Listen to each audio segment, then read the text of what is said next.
What is good, everybody? This is Share Your Stripes, episode number 11. And we are here. I'm here with Allie. Hey, guys. And And we got an interesting one to talk about, I guess. we are already starting off in shambles because that game last night was history for the wrong reasons. But we got to cover this whole 4-game set that we had over the past 3 days against the Cleveland Guardians. Wrapping up not only the series that we put in Cleveland this year, also the season series against Cleveland. And I gotta say, thank God, because I could not stand playing them anymore. No, I'm so happy that we're done for the season against them. So, they had to play 2 on Monday. We had 1 on Tuesday and 1 on Wednesday, and the 1 on Wednesday will probably be the main focus of this episode because, boy, we're gonna have to break that one down. And like I promised, I'm not holding back. That game, that should have never happened. I'm gonna be honest, but I'll get into that more when we get to that. But at least we have some positive things to talk about a little bit today.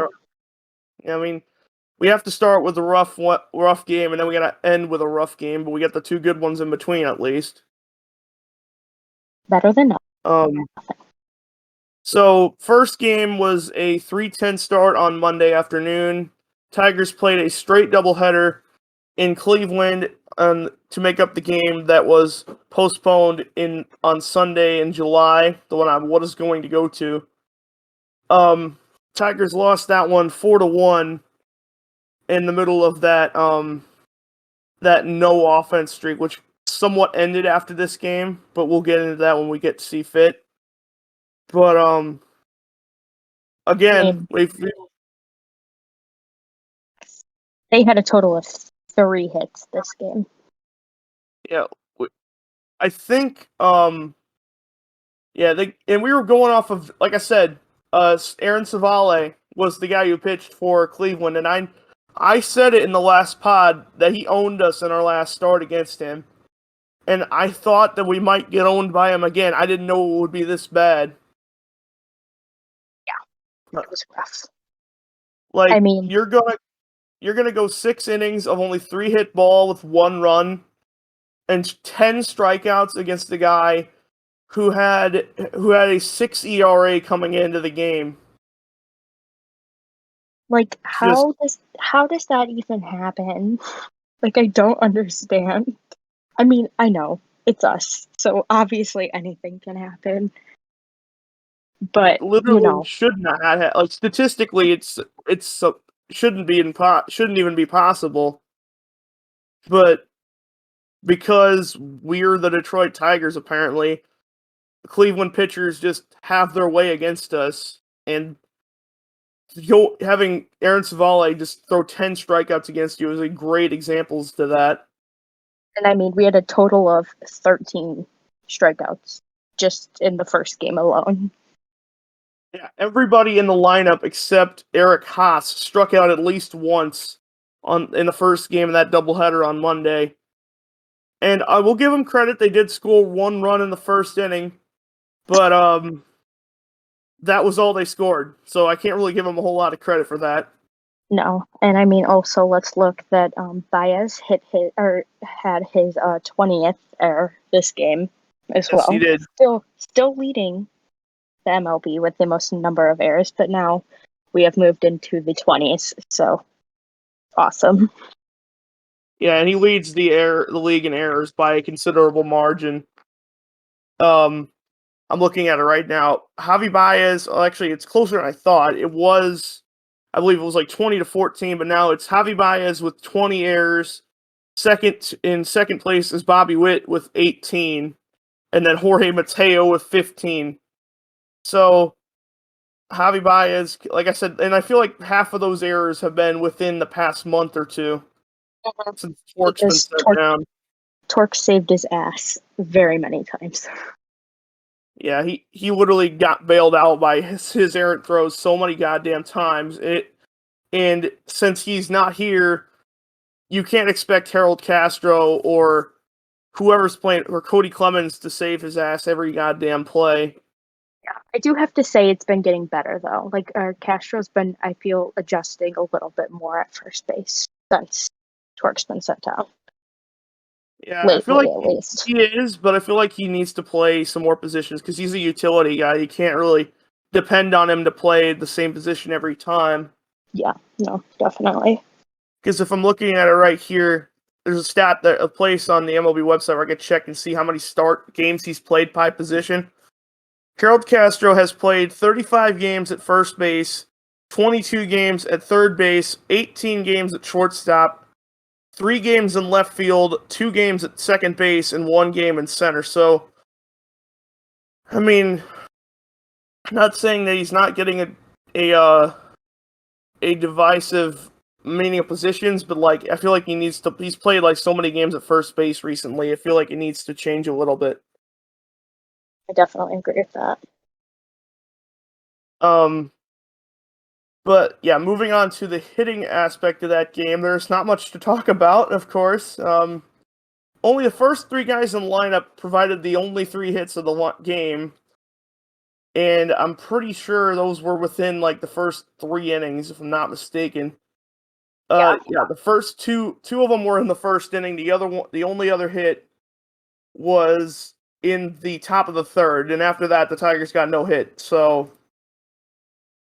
yeah, Riley Green 1 for 4 with a run scored. Victor Reyes 1 for 3 with a walk. Javi Baez 1 for 4 with a double and a strikeout. Harold Castro brought in the only RBI on a sac fly, but he also struck out twice. Miggy went 0 for 4 with 3 strikeouts, and this, I believe, was his only start in the series because of his knee issue. If I'm not mistaken. Yeah, I believe it was.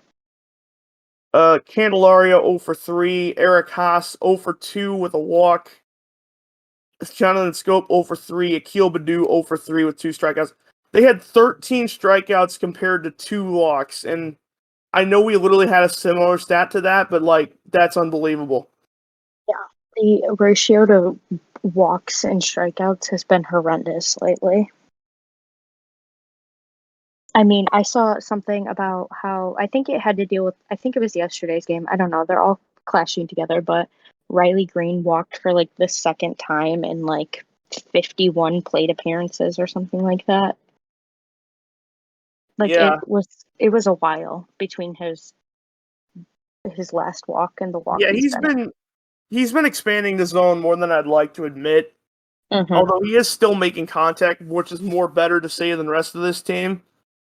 But like he's having like I said, he's had a very high strikeout rate as of recent, and I feel like that needs to be addressed. But of course, Scott Coolball is still here, so I feel like he's not going to fix that at all.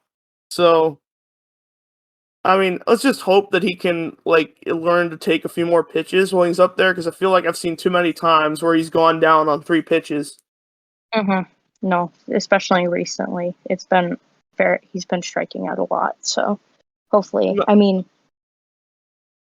I might as well hopefully, mention this. It's a little off topic, but I'm bringing it up because I have a game on my left here. Um, as we're recording this, it is about 2:27 on Thursday afternoon, and apparently the Cardinals are up 6-0, and they are pinch hitting Albert Pujols with the bases loaded in the bottom of the third. So that is pretty odd. yeah, that's interesting. I wonder if they have like an injury or something.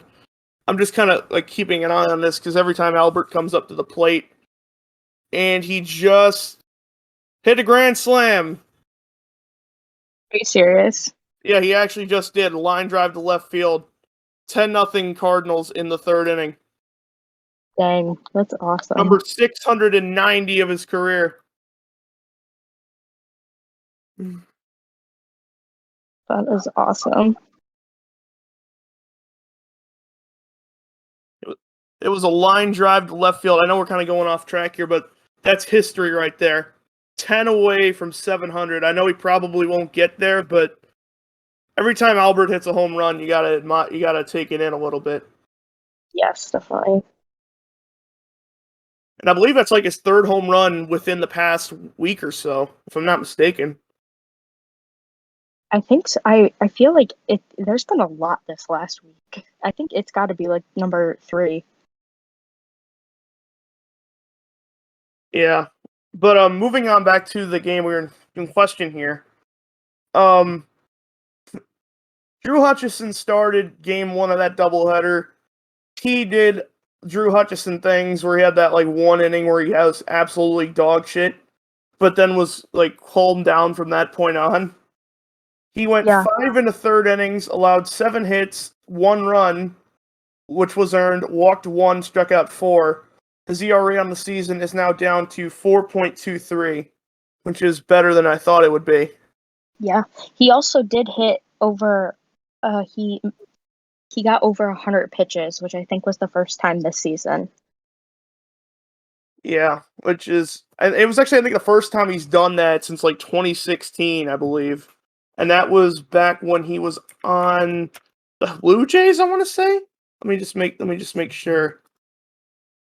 Nope, it was on the Pirates. And then I know he was not good there. But he was decent. I'll give him that. I don't like talking about the guy, but he was actually kind of decent in the game on Monday. Of course, the offense was not there to back him up, so that doesn't really make it any better. You know, the typical day-to-day story of this team.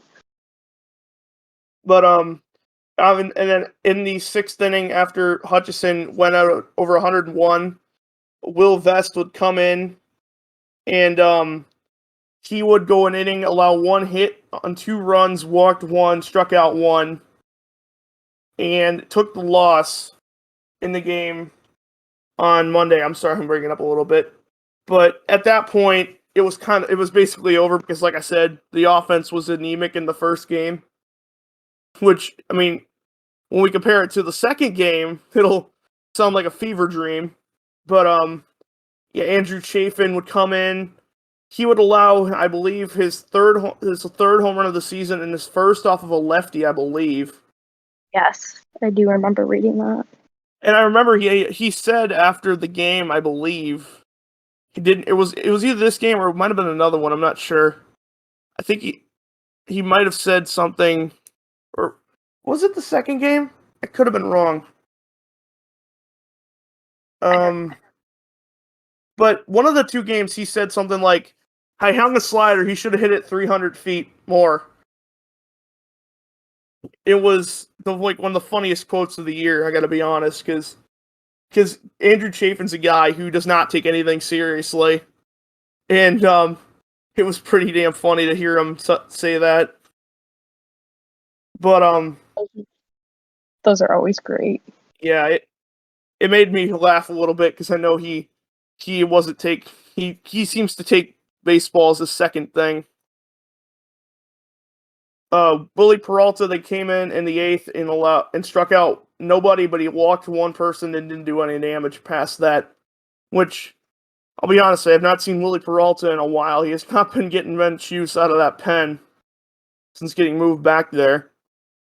No, I literally, because the other day once Schoolbowl got moved to like the 60-day injured list, I like redid the list I had I think going for like our injured starting pitchers, and I was like looking at all of our like injured lists, and I was like, to be honest, I didn't even remember him being back up here. Like I do remember. Like he got optioned. I think he got called up like during that Rays series, but I could be wrong. Yeah, like it just didn't. He just hasn't played in quite a bit of time, or if he has, I just haven't even noticed. He always shows up in the games where basically the game's either already over or he's in there just to get innings because he only pitches like it seems like either once or twice a week at this point, which he's better than that. Yeah, definitely. I feel he should be out there more, especially since Fulmer's been gone and all of that other stuff. And I mean, definitely, we keep bringing Cisneros out, who obviously hasn't been doing too hot, so which we'll get into because Yeah, we'll see we that will in the later definitely do. games. But But yeah, I think I can cover up what we did in the first game because there was not a whole lot more to talk about. 30 No, minutes but after that one. Go ahead. I was gonna say we got something cooking at least in the second one. Yeah. 30 minutes after the first game, the second game started, and the Tigers won that game, breaking the 8-game losing streak they had going on at that time, 7-5. And Carrie the offense Carrie actually showed up. Carrie Carpenter became alive. We really saw that in this game. That's when he really started to like pick up. Yeah, it was an offensive explosion. I mean, you had guys in the lineup hitting who you never thought would actually be able to produce. Like, there were 3 guys in the lineup on Monday's second game that had 3 hits. Victor Reyes, Carrie Carpenter, and Tucker Barnhart, believe it or not. I had a double take when I saw that at first, that he was actually hitting the ball, because I've been so critical of him. I But know. It was an interesting game. yeah, it definitely was. It actually seemed to be an enjoyable game for once, because like I said, we were hitting the ball for once. Everybody in the lineup outside of Harold Castro and Cody Clemens, who I believe was a late addition to the line, or no, he was Yeah. scheduled today. Everybody outside of those two had a hit, and the Tigers ended up getting 15 hits, which I saw that, I'm like, where has this been? We're literally 3 the first game and 15 the second game. Can we just like split them down the middle? Can we have even like can we like do this? Can we just have an average number for all of these games? Yeah, it was very odd, the number, like, especially considering most of that offense was not even off of the starter for Cleveland other than the hits. The runs came off of the bullpen mostly. Yeah. Um Cleveland had Xavier Curry making his major league debut. He went 5 innings, allowed 8 hits, 3 runs, all were earned, walked 1, and struck out 3. And he didn't get a decision because Eli Morgan then came in, allowed 1 inning, allowed 2 hits, both were earned, walked nobody, and allowed 2 home runs, which were back to back off by was Jonathan Scope and Carrie Carpenter getting his first major league home run, Like which was back to back pitches too, I believe, yes, it wasn't was. it? Yeah, it was. Like that was kind of epic to watch. I'm not gonna lie. Like that really fueled like the rest of this game. Like, because I know we had by that point we had 3 runs on the board, but like just those back to back homers really I think livened up the rest of the game. Yeah, it really did make things a little more energetic towards the rest of that game. Brian Shaw then came in the 7th inning. He went an inning, allowed 4 hits, 2 runs, which were both earned, walked nobody, and struck out 2. His ERA is now 5.4. And then the other 2 guys in the bullpen, I'm not even going to mention because they both shut us down at that point on. But moving on to the Tigers offense, we can actually go a little more in depth here because we actually know what we're talking about. Riley Green, 1 for 5, although he did strike out 3 times, which, like I said, that is kind of concerning. Yes. But he's been concerning me a little bit. Like there's some days that are better than others, and then there's I don't know. I'm really hoping something starts to click again. I mean, I know it happens to all of them, but I definitely believe he's just swinging it a little too much. Victor Reyes went 3 for 5 with 2 RBIs and a strikeout. Yeah, that was very on par for him. He'll have a game like that every once in a while, in my opinion. Yeah. Willie Castro hitting third went 2 for 4 with an RBI and a walk. Javi Baez went 1 for 5. Harold Castro 0 for 5. Jonathan Scope 2 for 5 with that home run, although he did strike out 3 times. Carrie Carpenter obviously was the player of the game. If you want to like put one into the record books, he went 3 for 4 with a home run, a double, and a single, I believe. Yeah, because he was only a triple away from a cycle that night, and he almost had another at bat too. He just Yeah, missed it. he he was going off on Monday night. Yeah, it was insane. it's like something just clicked, and I'm pretty sure I was watching one of the interviews about how like something was like off with his swing, and he like adjusted it, and you can tell, like you can completely tell something switched. Yeah, it definitely helped that one of the guy who started for Cleveland on Monday night was also a guy he'd faced in the minor leagues, so Hmm. able to hit off of him probably helped his confidence a little bit. Definitely.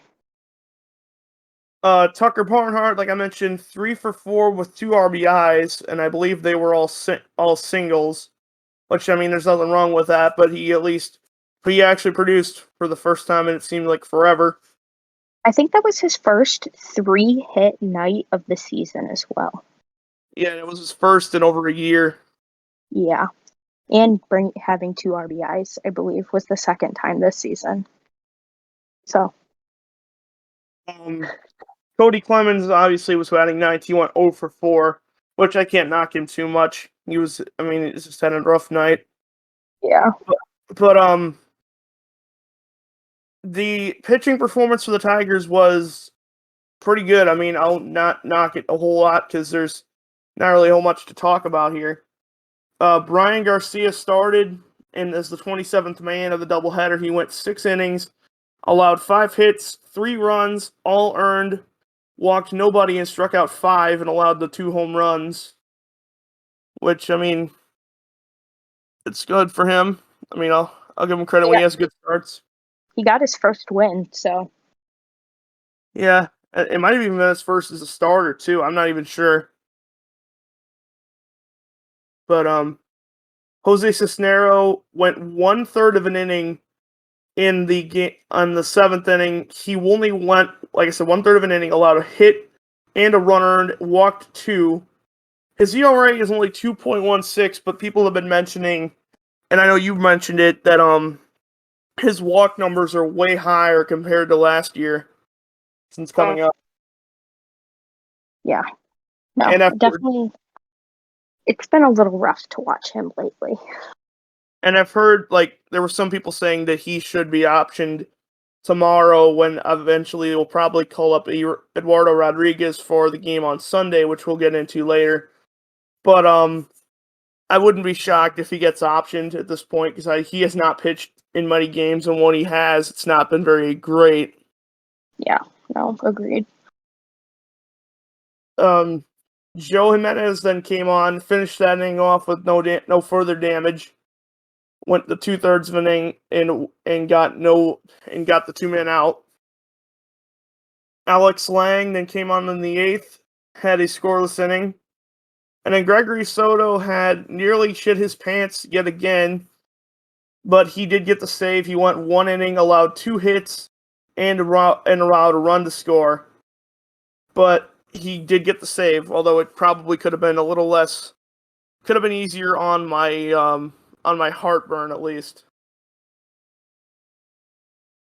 Yeah, Because I really, to be honest, I was really worried. I was not sure what was going to happen with that. he allowed the leadoff double, and he allowed that run to come across. But after that, he got everything under control. It seemed to me. Yeah, which is very good. I mean, it's a very 50-50 split of what Soto you're going to see when he comes out. So, It seemed like we had a mix of that on Monday night. He was wild at first, and then kind of caught and collected himself. mhm. So it seemed like I said, it was kind of a split between what we've been saying. Yeah. I think we can go ahead and move on to Tuesday's game, which is going to be another one we're probably going to talk about mostly compared to these past two. Because I feel like if I don't talk about the elephant in the room here for this game, I'm probably going to get owned. by a bunch of people who do not like me. But I'll be the first to say that that call in the first inning was utter bullshit. Oh, And yeah, no. I definitely went in favor of us, but I've seen it. I mean, I feel lately that call has been, they really have not known how to make that call correctly lately. if you With don't know what we're multiple talking things. about, in the first inning, was Harold Castro hit a bouncing ball off the bag at second base. Javi Baez tried to score on it, got thrown out at the plate, but then AJ Hinch challenged it, saying that Austin Hedges was not allowing Baez a running lane to the plate, which is basically the Buster Posey rule. And they reviewed it and said that Hedges was in violation of that rule, which I'll be the first to, like I said, I believe that was a bullshit review, because how are you going to say it was definitive? There's like a loophole in the rules there, because you Yeah. can't really say it's definitive, because you gotta it's up to your own interpretation. It's not like every other call where it's clear as day. That one's up to like you decide territory. Obviously, it was nice to experience a call for once going to, like, it really hasn't happened that much this season of a call being in our favor, but I definitely can see the frustration from the other team from this call, because obviously there's not a, like you said, there's not a definitive correct answer really to that call. And I know that they had overturned this call two other times within the previous 2 weeks. I believe one of them was in against Blue Jays against KC, and I believe that was an extra innings, and the Twins got that call overturned, and Rocco Baldelli ended up getting ejected from that game. Oh yes, that was the chicken shit interview, wasn't it? Mm-hmm.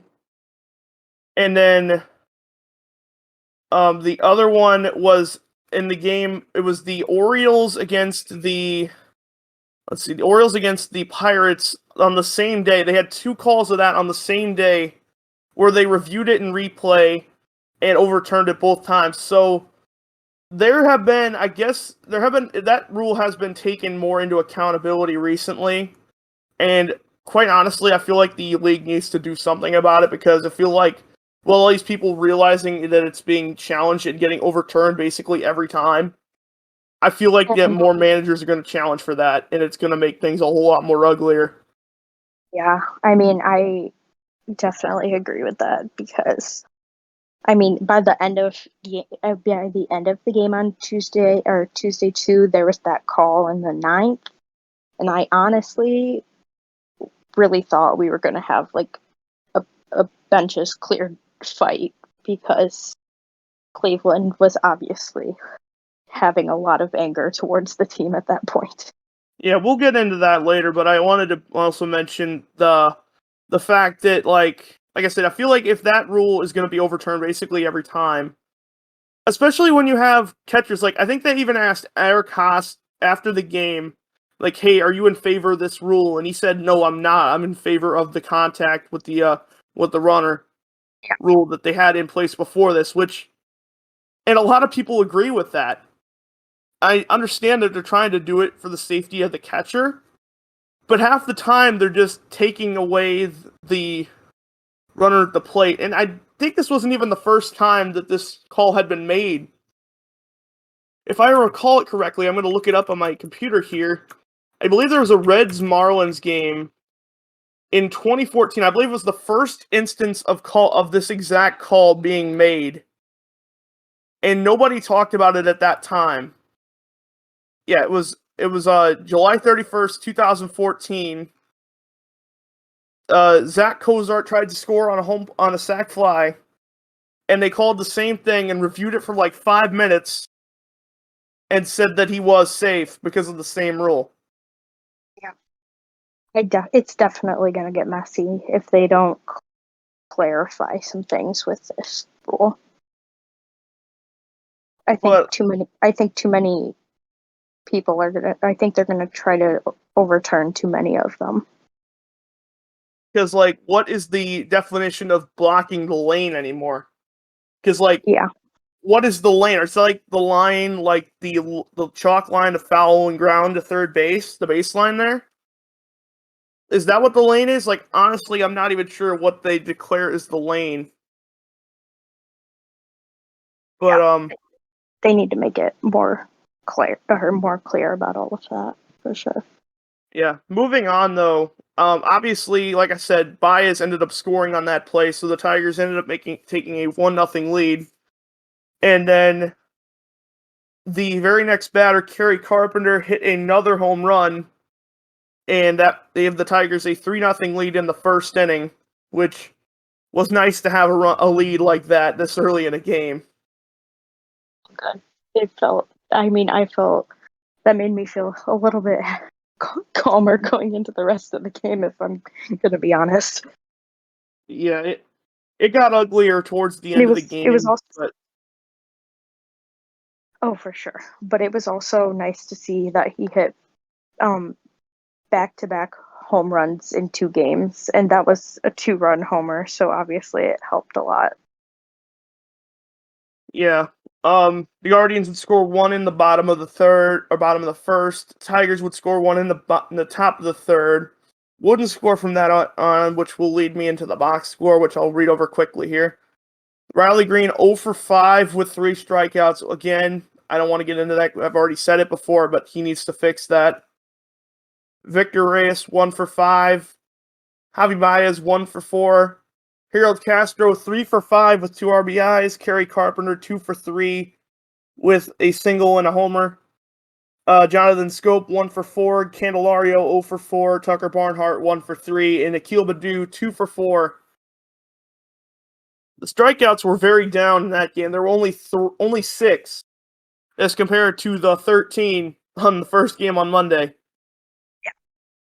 Like it was 4 walks and 6 strikeouts. Like that, I would say is like a decent ratio when it comes to that. And we have not had that kind of ratio in a while. So, I mean, definitely much needed for this team. I might as well mention there was an error committed by the Tigers in this game on a Baez grounder, but this time it was actually not Baez's fault. It was a missed catch by Harold Castro that was ruled in it was a rule error on him, which is his 9th, which I didn't even know he had that many errors, but yeah.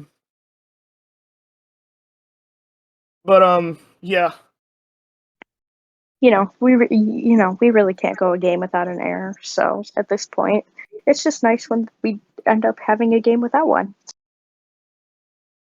I'm just trying to check here. Trying to see when we had our last.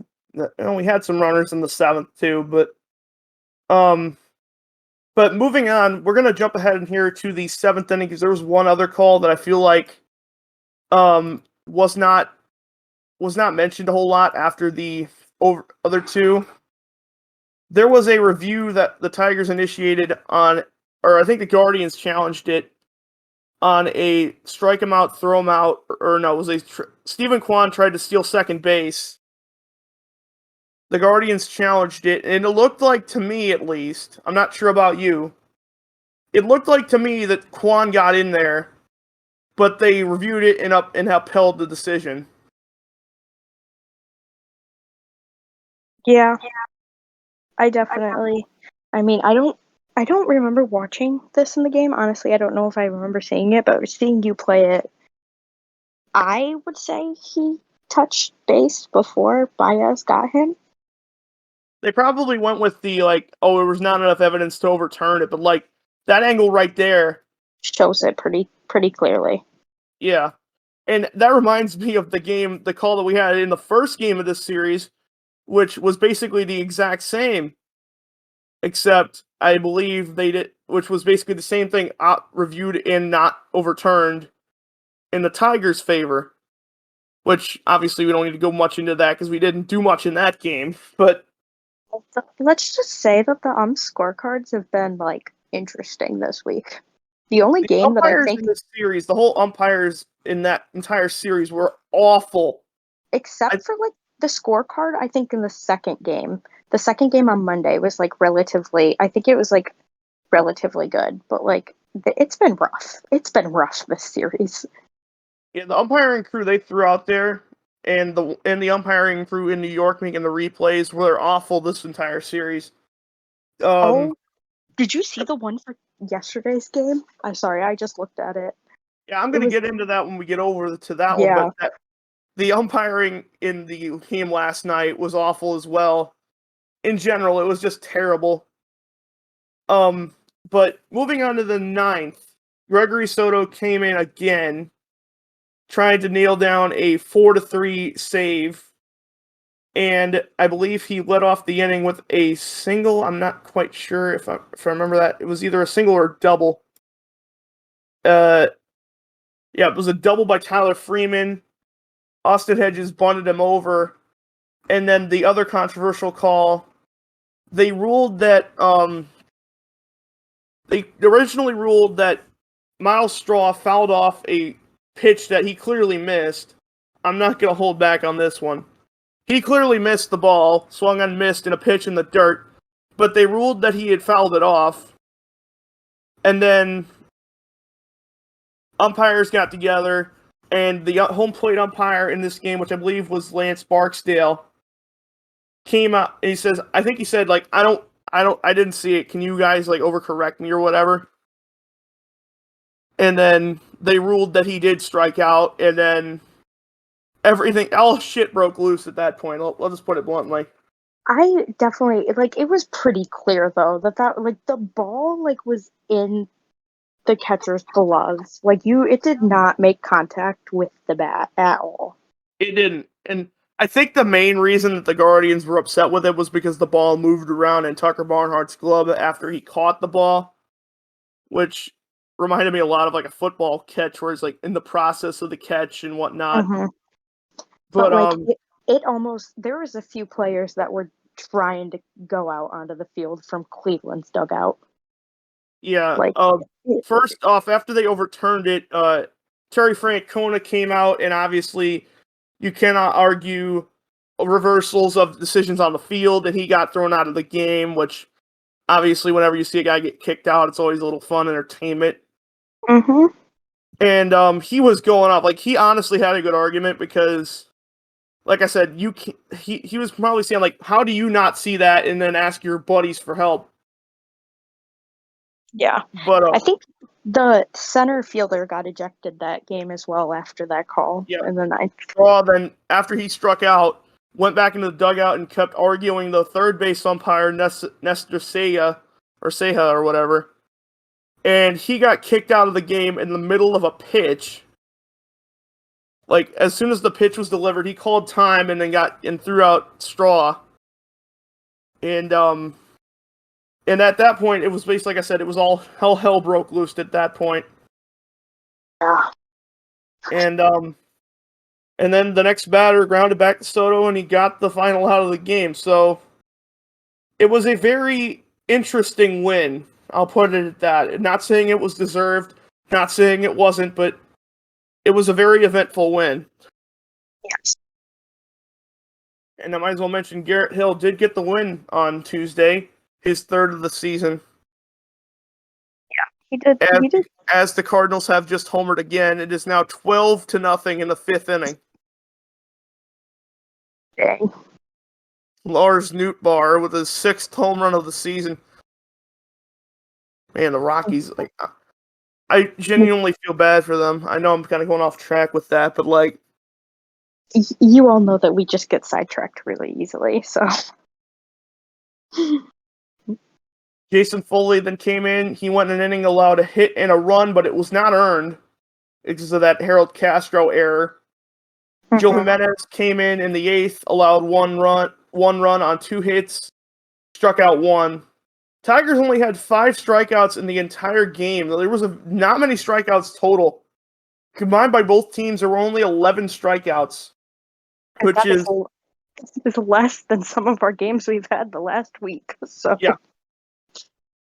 So, yeah. Now we got to talk about the game yesterday, which I do have to say one more thing about Tuesday's game is that Soto managed to close it out 2 games in a row. I'll give him credit for that. That was I mean, gotta take the wins where we get them. But okay, yeah. Now we can get into the mess of yesterday. So yesterday the Tigers lose. I'll put an asterisk on it. Oh, hold on. Albert, no, it's foul. Damn it! I thought Pujols hit another one. It just hooked foul just at the very end. But yeah, the Tigers lose. I'll put an asterisk on it because it shouldn't have fucking counted. Lose 8-4 in a game where the Tigers had the side struck out in the 8th inning, yet the Guardians scored 6. They struck out 4 batters in the 8th inning, and they still lost by putting up 6 runs. Which we'll get into that inning and break it down, but want to go ahead and talk about the first few innings here. Guardians scored first, or I'll say Daniel Norris started for the Tigers today. He went 5 innings, yesterday I should say. Went 5 innings, allowed 4 hits, 1 earned run, walked 2 and struck out 4, which, good for him. I mean, he's been looking way better than he did in Chicago. Yeah. At the beginning of the game, I was a little worried, but he definitely picked it up and managed to finish off relatively well. Yeah, he definitely was better. He was definitely good. I'll put it at that. Yeah. Cisnero then came in the 6th. He went 1 inning, allowed 1 hit, 1 run, but it was not earned. I'm not sure as to why, because I don't see any errors. Yeah. Because it was Norris, right, that hit the 3 batters yesterday. Yeah, it was. That's why I was a little worried at the beginning, but he managed to recover from that. So yeah, he walked 1, struck out 1, and his ERA is now 1.93, which I mean that's decent. Even though his walk number is a little high, that's pretty good after coming back after not seeing like the first 4 months of the season, basically. yeah, definitely. Will Vest pitched the 7th, had no issues, struck out 1. And then this stat right here, I'm sure you're seeing it too. Andrew Chafin took the loss, but also got the hold. That is insane right there. You will never see that again. He took the hold in the game, but also took the loss. Yeah, that's very interesting to see. And the hold is there because he struck out the side. And like I said, we'll get into that more, but he struck out the side, but still didn't get out of the 8th. And then Alex Lang blew it open after that, which we'll get into that more. But moving on to the hitting, Guardians scored first on a Oscar Gonzalez double in the 3rd inning. Tigers would score then 4 unanswered runs, 2 in the 4th, 1 in the 5th, and 1 in the 6th, which is a solo home run by Willie Castro. And hitting was, I mean, they got 4 runs, but they only got them on 5 hits, so that was concerning to me. Yeah, that I don't understand that. I really don't understand how that happened, to be honest. But I mean, especially compared to the game beforehand where we ended up with like so many hits, and then to have like so few hits, but still managed to have 4 runs. I don't know. Yeah, they went Riley Green 0 for 3, walked 1, struck out 2. Victor Reyes 1 for 2 with an RBI and a run scored, walked twice, so he only was not on base 1 at bat. Javi Baez 1 for 4 with a run scored. Harold Castro 0 for 2, but then came out with I believe it was a thumb soreness. Mm-hmm. And then Willie Castro came in and obviously hit the home run as soon as he came out. Carrie Carpenter went 0 for 2, although he did get a sac fly and he did get walk, so I won't give him a whole lot of crap for that. Eric Haas was 1 for 4 with an RBI single, I believe. Jonathan Scope 0 for 4 with 2 men left on base. Cody Clemens 0 for 4 with 2 strikeouts. Akil Baddoo 1 for 4 with a run scored and 2 strikeouts. So, basically back to like us not making contact with the ball. Yeah, but at least they did score a few runs for once. Yes. At least we were able to this time bring in runs with the few times we did make contact. Which usually doesn't happen, so. So yeah, moving on. Bottom of the 6th, the Guardians breed at 4-2 on a, what was it? It was, I'm sorry. Let's see. Oh, it was a strikeout and a wild pitch. Or a pass ball, I think. That brought in that run. And now we gotta tackle the fucking elephant in the room, which, oh my god. Only the Detroit Tigers, I'll say this, the Detroit Tigers would only be the only team in the only team in Major League history, I believe. I gotta find this tweet. But I saw it last night, I couldn't believe it. Gotta scroll down a little bit, because I liked so many tweets today, because of how many people were upset with the Deshaun Watson news, which I'm not gonna get into. But, where was it? Well, I might have went too far. Let's see. I don't remember. It was like the first team in Major League history to strike out 3 or more, or I think it was like they'll strike out 4 batters but allow 6 runs or more in an inning. Yeah. I mean, we've made some history this season. Definitely not the more positive side of it, but they've managed to somehow make these things happen. They definitely grabbed defeat from the jaws of victory last night. So I'll try and break it down as much as I can here. So like I said, Andrew Chafin struck out the side, but on that last pitch, he was a wild pitch that Eric Haas could not track down and allowed, I forgot, let's see what his name was, and allowed Luke Maile to get to first base. After that, Miles Straw singled. That brought Luke Maile to second, and then Stephen Kwan doubled down the right field line, was a ground rule double that brought in a run, although the game would have probably been tied at that point if it didn't go into the seats. Which, at that point, I think both of us were, like, internally, like, screaming. Oh, yes, very much. And then Alex Lang came in, and at that point, the fucking wheels came off the shitty-ass bus. Like, Jesus Christ. Ahmed Rosario then singled on the weakest fucking dribbler down the third base line I've ever seen in my fucking life. Like, oh my god, that should not have stayed fair, but it did. And it got the tying run across. Yeah. And at that point, I'm like, okay, that is extremely unlucky, but like, how can it be any worse? Oh, but it can. Yeah, which leads me into a fucking bloop double by Jose Ramirez on a ball that Akil Baddoo just straight up fucking gave up on, it seemed to me. Yeah, it really did. Like, there is no reason he shouldn't have been able to track that ball. Like, especially with his goddamn speed, at least try and dive for the ball. Like, fucking Christ. Like, I'm not gonna cut him too much slack because I love the man, but like, you need to at least try for the ball. Don't let it go past you. Yeah, then it literally just rolls away from him. And that allowed 2 men to score, and Ramirez to get to second base.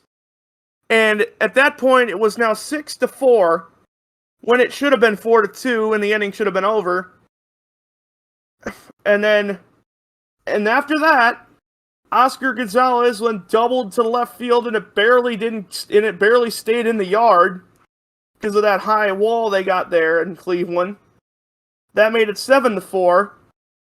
They then intentionally walked Josh Naylor to put a runner on first and second. To which Owen Miller then singled in another run, and that made it 8-4. And then Andres Jimenez finally fucking struck out swinging. The fourth strikeout in the inning after the Guardians scored 6 runs on a strikeout wild pitch.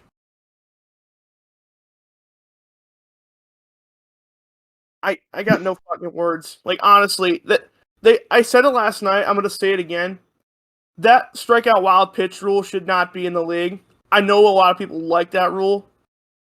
But, like, seriously, you're gonna let a guy get on base just because he struck out and the guy didn't catch you? I mean, you got fooled so badly that the ball got past you and you still get a fucking free base out of it?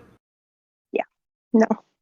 It was that was just I could not watch that inning. Like, I was watching the game on and off last night, and like then I saw the first notification come in for the 8th inning, and then I saw another one, and I'm like, God damn, I'm not turning this on. I can't watch this.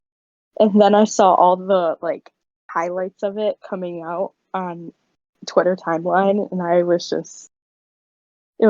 so bad.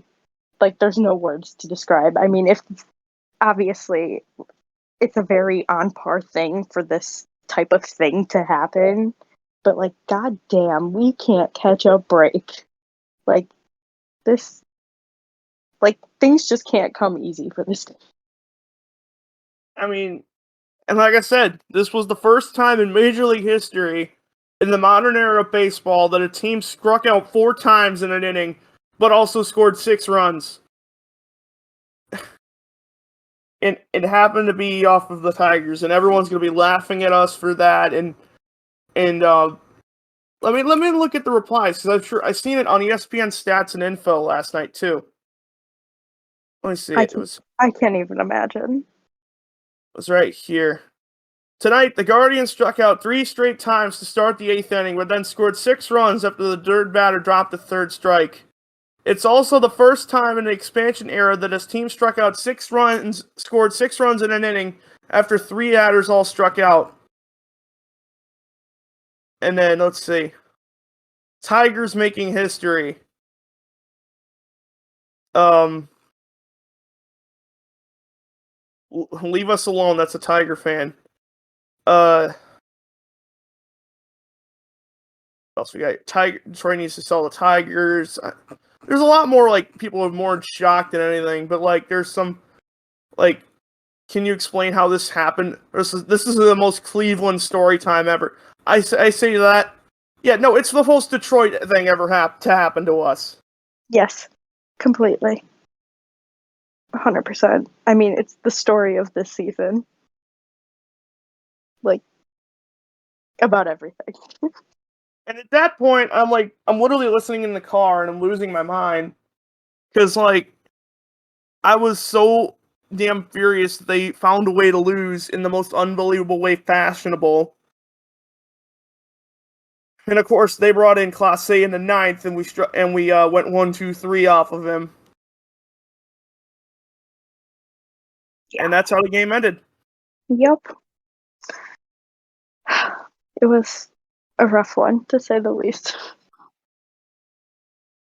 And I'll be the first to say, like, I feel like more people were not watching that game, it seemed like to me. But I feel like if this was like opening day or something, like the entire city of Detroit like burning down in frustration or something. Like, I don't think a lot of people really were tuned into that game, because, I mean, yes, people were, like, there was a lot of people, like, you could see on Twitter, like, mad about it, but it's definitely not being talked about, I feel, as much as it could be.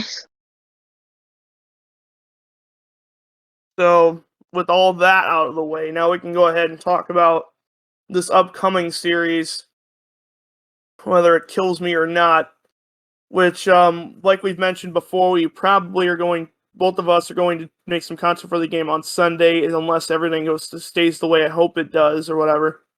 Yes. But, tomorrow, we start a 3-game series at home against the LA Angels, which, by the way, they need to contract their franchise. That team I gotta mention, that team This makes me so fucking mad. All the talent they have over there, and yet they are 51-67. I mean, let's look at it. Yes, I think it was yesterday where Ohtani like literally hit, like he went 4 out of 5 at his at bats, like hit a home run, a double, like brought in 2 RBIs, and they still like managed to like lose that game, which I feel is just like it's the story of how their season is going too. Yeah, I'm trying to find it because I know you retweeted it. It was, where was it? Maybe I went too far down. I think it was like, yeah, here it is. Ohtani went 4 for 5 with a home run, a triple, 4 RBIs, and 2 runs scored as the Angels lose 11-7. Like, they are. I feel like they're more laughed at than we are, but like, I gotta say, if some shit is gonna go down at a game, like if something's gonna happen that's like so unbelievably crazy, I feel like this weekend could be potentially a good chance for that to happen. because both of these teams are making history in the wrong ways. Because obviously, you had the Angels have been an absolute dumpster fire all season long. I mean, they do have Trout coming back this weekend, so. Yeah, I mean, there is that. I mean, being able to see Trout and Ohtani for like the first time in forever in person, because last year when I went to see them there, they only had Ohtani, so it was be cool to see them both playing. Yeah. But tomorrow night they start that 3-game set, and it'll be Patrick Sandoval for the Angels, who is 3-8 with a 3.42 ERA, against Matt Manning, who still does not have a decision, but he also has a 3.24 ERA. So that one could be a toss-up. It depends on which offense shows up, because I know the Angels have had issues with their offense too. Yeah, so it really is like a complete like draw about what's going to happen this series. Like it really could go either way, honestly, I feel. And then Saturday, I mentioned this before, Saturday is a 1:10 start, which does not make any sense to me. Mm-mm. It's a 1:10 start on Saturday, the August 20th. You've got Reed Detmers going up against Tyler Alexander. Reed Detmers who's 4-3 with a 3.45 ERA and a no-hitter to his resume. And Tyler Alexander is 2 for 7, 2-7 with a 3.98 ERA. So that'll be interesting to see who would win that one. And then the game on Sunday, which is the one we will probably be attending, the pitching matchup looks amazing to me. Uh-huh. You have Go ahead. I was about to say I'm excited for this one. Yeah, you've got Shohei Ohtani pitching in his, and I'm not sure if it's like 18th start or whatever. It's 10-7 with a 2.69 ERA against Eduardo Rodriguez appearing out of thin air, who is making, I believe, only his I don't even know, his 7th start of the season. I'm not even sure how many starts he's had. He's only pitched in 8. Yes, his 9th start of the season. He's 1-3 with a 4.38 ERA. And it'll be the first time he's pitched since May 18th against the Rays. So, but I mean, his starts have been like I'd say pretty well down at Toledo. I mean, I pulled up the tweet that was from yesterday about his last start in Toledo. He went 6 innings, 5 hits, 1 run, that being earned, 1 walk, 11 strikeouts. And threw an immaculate inning as well. So, it'll be interesting. If he can keep that up, I'll be happy to see it. Yes. But, I mean, we could use it. We could use that kind of pitching back up here, so. But, yeah, I think that'll just about wrap it up. And like I said, we will record some stuff for the game on Sunday and talk about it then. But, anything else you want to say? Thanks for listening. We really appreciate it. All right. Just thanks for listening,